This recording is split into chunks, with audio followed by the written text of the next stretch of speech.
नमस्कार.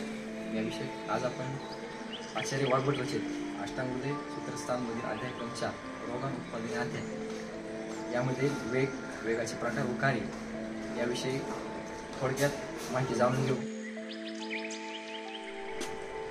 प्रवृत्ती विमुखत्व वेग अशा प्रकारे हेमंत्रीने वेगांची व्याख्या सांगितली आहे. बाहेर पडण्याच्या प्रवृत्तीस वेग असे म्हटले जाते.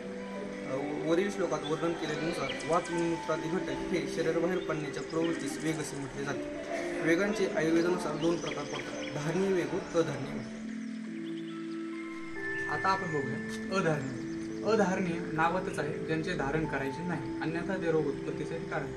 ते कुठले कुठले? वाग्भटाचार्य म्हणतात वेगान्न धारयेत वात विन्मूत्र क्षवतृट सुधा निद्रा कास श्रमश्वास जृंभाश्रू छर्दिरेचसा. या काही वेग सांगितले आहेत वाग्भटाचार्यांनी ज्यांचं तुम्हाला धारण करायचं. ते कुठले? अधोवात, मल, मूत्र, उद्गार म्हणजे ढेकर, क्षवतू म्हणजे शिंक, तृष्णा, क्षुधा, निद्रा, कास म्हणजे खोकला, श्रमश्वास, जृंभा म्हणजे जांभई, अश्रू, छर्दी आणि शुक्र. या वेगांचं तुम्हाला धारण करायचं नाही, अन्यथा ते रोगोत्पत्तीसाठी कारण आहे.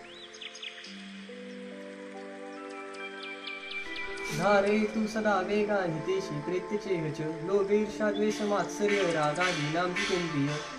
आपल्या मनामध्ये रज व तम यांच्या गोष्टींमुळे निर्माण होणाऱ्या विविध भावनांना धारणीय वेग असे म्हणतात.